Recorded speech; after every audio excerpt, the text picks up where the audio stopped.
Welcome to this explainer. Okay, if you're feeling completely exhausted by those massive energy-draining weekend cleaning marathons, trust me, you are absolutely not alone. Today, we're diving headfirst into some really fascinating Japanese philosophies that completely rethink how we manage our spaces. And the best part? They might just give us our weekends back. Let's get right into it. So what if you could actually clean less?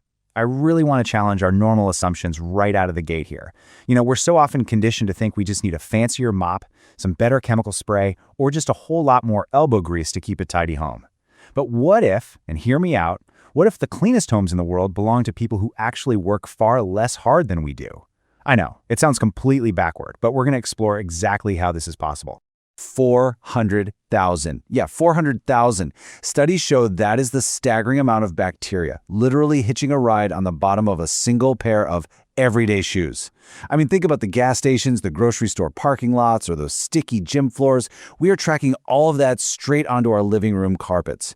Now, in Japan, they solved this whole mess before it even starts with a brilliant habit called the genkan. Basically, this is a dedicated entryway space where shoes come off immediately. It's a non-negotiable physical boundary. By stopping the dirt right at the foundation, your floors stay clean for days longer. You're drastically cutting down your vacuuming and mopping time right from step one. Now, this brings us to a fascinating big-picture concept, DanShari.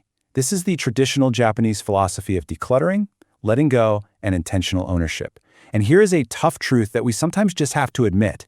You simply cannot out-clean a cluttered home. You just can't. Before we even talk about wiping down counters or organizing shelves, we absolutely have to address the sheer volume of things we own. Presenting DanShari as your ultimate guide to living with less clutter is the crucial first step to permanently reducing your daily cleaning tasks. The literal translation of the word itself is actually this brilliant three-part guide. Dan means to refuse what you don't need from coming in at all. Sha is to discard what you already have but just don't use. And Ri is to separate yourself from the emotional attachment to those things. When you start to really embrace this, the math becomes incredibly simple. Intentional owning means having fewer items, which directly equates to having fewer surfaces to dust, fewer things to move around, and ultimately far less to clean. There's actually a hidden, really heavy mental cost to all of our stuff. Think about the typical cluttered home for a second. Overflowing closets, counters covered in unused appliances, piles of random decorative knickknacks. Every single time you look at them, they drain a little bit of your mental energy. It's like a giant puzzle you never finish solving. Contrast that with the lightness and ease of intentional ownership found in a Japanese home. A clean home isn't just about physical dirt, right? It's about eliminating the stress of managing a massive surplus of things. Okay, so how do we actually put this into practice? Well, here are two incredibly practical steps for applying DanShari today. First up is the one-in, one-out rule. If a new piece of clothing or, say, a shiny new kitchen gadget comes in, an old one has to leave. It instantly stops the clutter from multiplying like wildfire. Second is the guilt shelf audit.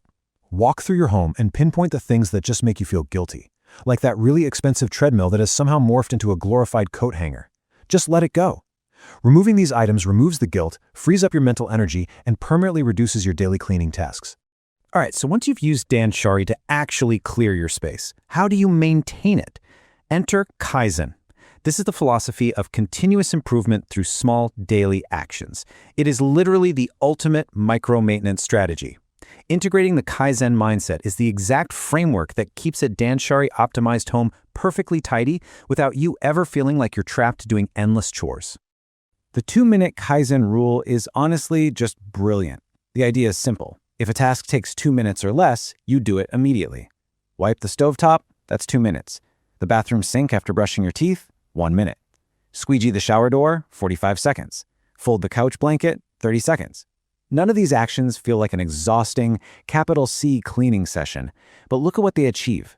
Japanese homemakers don't do massive cleaning events on Saturdays. They do cleaning moments throughout the day. That stovetop grease you wipe up in 2 minutes today, it completely prevents a 30-minute agonizing scrubbing project next week. Now, to truly master this kind of pacing, we need to clearly differentiate two highly effective concepts, soji and osuji. Soji refers to your daily 15-minute quick resets, that short rhythmic maintenance. Osuji, on the other hand, is the scheduled quarterly deep seasonal clean, where you tackle the big stuff like baseboards or the inside of the oven. Making these small daily actions work in perfect harmony with scheduled deep cleans means you literally never have to panic clean before guests arrive ever again. The whole feeling of overwhelm completely vanishes because you finally have a system. Let's look a little closer at Soji. Here is a 15-minute morning routine that you can literally start tomorrow. First, open the windows for 5 minutes. We all know that stuffy feeling of waking up in a closed-off room, right? Well, in Japanese culture, it's believed that stagnant air makes everything feel heavy and dirty. Next, make the bed immediately to totally change the energy of the room. Wipe down the kitchen counters, do a quick sweep of the floors, and wipe the bathroom sink. And that is it. In just 15 minutes, you've completely reset your environment. You aren't walking out to yesterday's mess, which instantly lightens your mind for the rest of the day. Now let's take Kaizen and apply it directly to the room that, let's be honest, causes the most dread, the bathroom. Take the 45-second shower squeegee and the 30-second toilet brush swipe. By keeping a simple $5 squeegee right there in the shower and just running it over the walls daily, you prevent 90% of soap scum and hard water deposits. And keeping a brush right next to the toilet for a quick 30-second swipe prevents the absolute need for harsh chemical interventions down the line. You're turning an agonizing weekly scrub into a quick, effortless monthly wipe down. And here is how Kaizen looks when applied to the kitchen. The Japanese philosophy here centers almost entirely around the idea to clean as you go. You literally weave the cleaning directly into the cooking process. While the water is boiling, you put away ingredients. For example, over-the-sink dish drying racks ensure zero counter clutter because the water drips directly back into the sink. And utilizing simple dollar store foil liners around your stove burners means when grease splatters, you just toss the foil. The stovetop itself stays almost perfectly pristine with practically zero scrubbing. As we start to wrap things up, there is this really profound mindset shift we need to consider. American culture often treats cleaning as a chore, but Japanese culture treats it as a practice.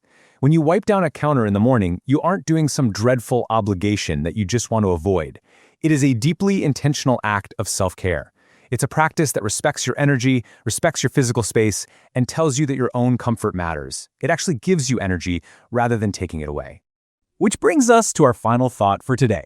Will we continue dreading the weekend chore list, or can we use DanShari and Kaizen to turn our homes into actual sanctuaries? By intentionally letting go of clutter and embracing these tiny daily improvements, we don't need to clean more. We just need to clean smarter. I challenge you to pick just one micro habit we discovered today to try tomorrow morning and just see how quickly your home changes. Thank you so much for joining me for this explainer, and I really hope this gave you some fantastic tools for your own space.